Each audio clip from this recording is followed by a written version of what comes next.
I was there the night it happened.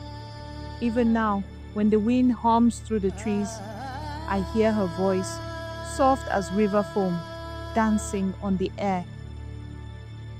It began in the village of Ndemu, a place cradled between two great baobab trees where the people rose with the sun and slept when the moon climbed high.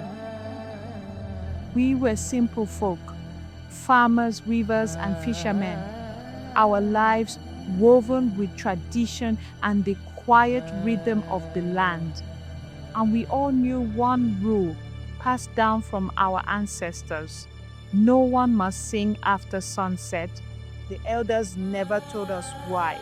It invites things we do not understand, my grandmother would say, her voice edged with old fears. But no one questioned it. We obeyed just as our fathers and mothers had before us. That is, until Zawadi came. She was not born in Ndemu. She came from the east, a girl no older than 15, with skin the color of roasted maize and hair thick like the night sky. She had no mother, no father, only a woven basket she carried on her back and a voice that could make the river pause to listen. We did not ask specific where she had come from. We only knew that she had walked into our village one morning, humming a tune that made the air tremble. Zawadi was different. Where we were careful, she was bold. Where we spoke in whispers, she laughed. And where we held back our voices after dusk, she sang. The first time she did it, we thought we had imagined it, a soft melody floating through the banana trees as the last light bled from the sky. I remember my grandmother clutching my wrist, her breath sharp in the night. "Who is singing?" someone whispered, but no one answered. The second night, we knew. Zawadi sat by the river, feet dipped in silver water, her head tilted toward the crescent moon, and she sang. It was not a song in any language we knew, yet it curled through the air like the scent of rain. It was sad and beautiful, and it made the night shiver. The elders warned her, "You must not sing after dark, child. It is dangerous." But Zawadi only smiled. Who would be angered by a song? The night, the wind, let them listen. That was when we began to see the shadows.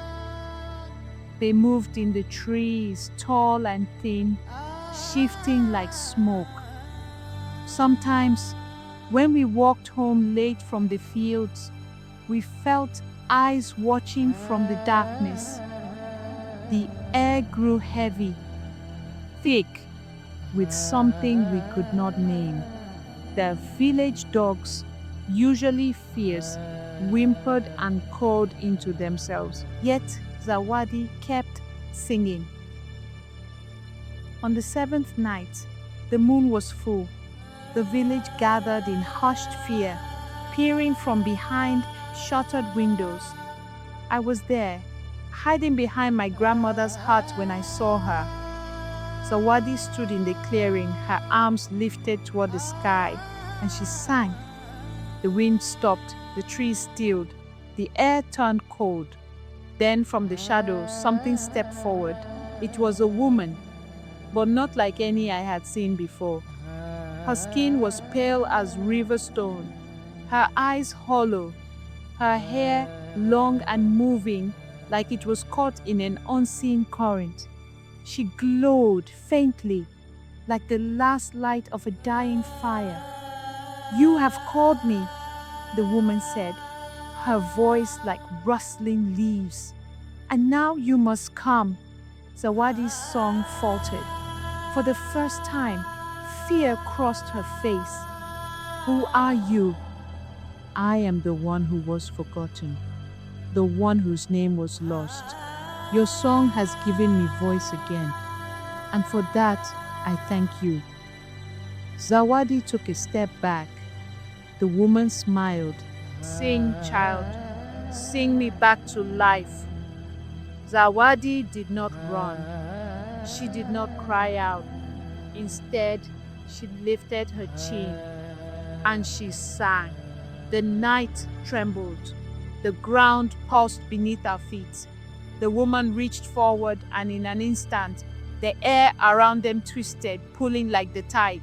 Zawadi's voice wove with the wind, and then she was gone.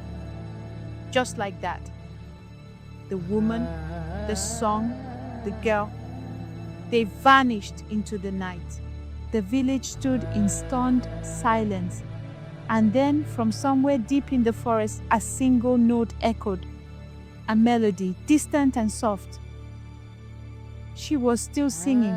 Even now, years later, when the moon is high and the night is still, we sometimes hear it, the voice of the girl who sang to the moon, drifting through the trees, and though no one dares to sing after sunset anymore, we listen. Because some songs never fade.